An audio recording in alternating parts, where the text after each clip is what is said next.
Hey, all you education volunteers out there. Hope everybody's doing well, staying inside, enjoying this gorgeous spring weather. Hopefully, you have your windows open, attic fans on, and just taking in the fresh air. Andrea had asked the staff at the Missouri Botanical Garden within the education department to send out a quick little snippet of what we're doing to pass the time. Well, I didn't think anybody out there would really like to see me sitting at a computer for 8 hours typing away on grants and grant narratives and lesson plan revamps and all of that good stuff. So I decided to bring you all outside to MBG, Matt's Botanical Garden. Now, I know that's a little confusing because Missouri Botanical Garden is also MPG. That's kind of my play on it. If you just look at it in a very microscopic view, it looks just like the big garden downtown. But here, it's just managed by me. So I'm going to give you a virtual tour of my spring wildflower garden and kind of tell you what I'm doing right now in the spring garden to help me pass the time on a gorgeous day like today. So as you can see, I've already laid down my mulch. I probably mulched all my beds about 3 weeks ago or so, early March, well before the pandemic hit. So end of February, early March. I put a fresh layer of mulch down, not too thick. But even going back before that, into the fall, I threw out a bunch of seeds that hopefully germinate, which we'll see that they are.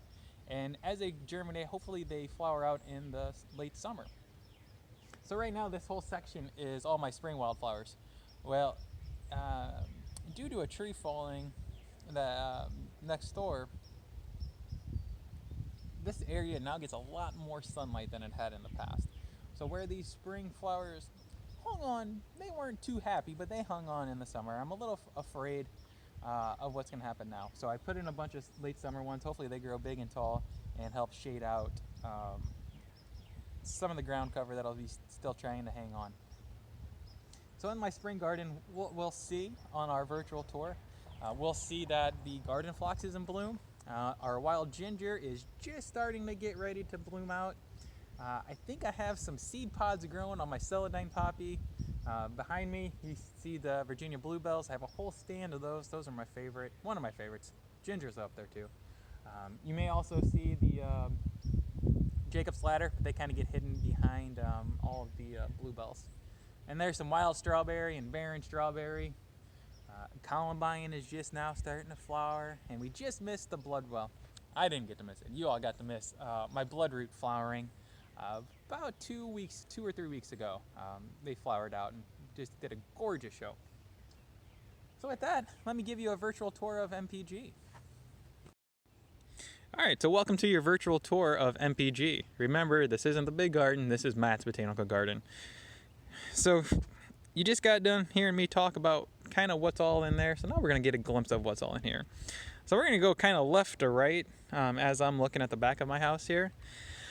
And since I'm in a little more of a woodland setting, I thought I would throw in a little bit of wake robin, a little trillium in there, just because I kind of liked it. And as you can see, that little wake robin right here is starting to get crowded out by my personal favorite, the celandine poppy. Personal favorite because I think the seed pods are one of the coolest seed pods that I have here at my MBG.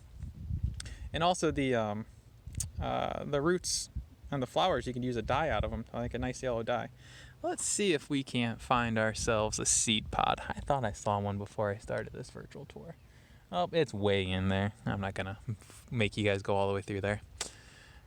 As we come across here, we have a nice ground cover. So this ground cover is barren strawberry.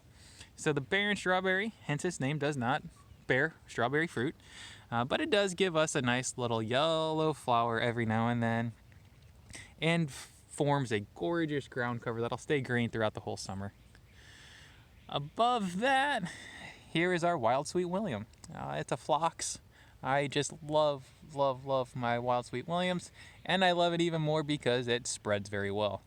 So these all started as like one singular plant, and slowly they're creeping all over the place. All right. So we're gonna slowly walk over here. I put this here, always the educator in me. I put wild strawberry next to my barren strawberry to highlight the difference between the flower colors. So the yellow is the barren strawberry, wild strawberry is the white. Now I don't have any anticipation that I would get any fruit, because I'm sure every little critter out here will probably gobble that fruit up before I get to it. Hey, look at that, not to get distracted there, but there's a nice little ant doing a little pollination. Oh, that's kind of fun. Along the wall, along my little retaining wall here, we got a nice long stretch of wild ginger. Now a few of them are starting, I just see one. A few of them are really starting to get close to flowering out. If you don't pay attention to it, you'll really miss that flower. It's a gorgeous little flower, hangs out right close to the ground there, and it is just a dark, deep maroon color. I already mentioned my bluebells. If you do decide to plant bluebells, just keep in mind that come summer that they do go dormant and there will be nothing left on the top. And because of that, you can see I let some violets grow in here, and I got a bunch of other little seeds that are germinating. Going with the whole blue theme here, here's my Jacob's ladder next to more phlox and the bluebells there. Coming down, we got a gorgeous happy little stand of wild ginger back there. They love getting shaded out by the bluebells in the Jacob's ladder.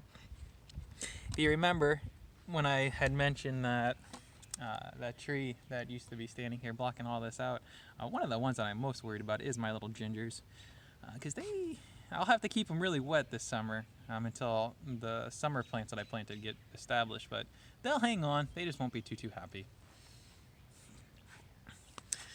Oh, we'll keep going down here. I forget the Latin name of this guy, but let's see if I could focus this in on there for you. Alright. So here we got this plant is called pussy toes. It's a native plant that really likes acidic rocky soils. They are predominantly pollinated by ants, which is really cool up until those ants start crawling up my house and up my wall and into my house, which they do. Poor choice of planting pussy toes next to my windows. Alright. And then another personal favorite, got some sedum. Again, just to add a little bit of whites in there. So yeah. So that's the virtual tour of what's happening at MPG on my spring wildflower side. Next week's episode, with this warm weather, I'm getting my vegetable garden ready, and I actually took some ideas from the botanical garden, Missouri Botanical Garden, to give my vegetable garden a little better look. So next week I'll share that with you. And yeah, like I said, hope everybody stays well. Keep on keeping on, hang in there, stay indoors, and just enjoy the sunlight. So thank you. Have a great day.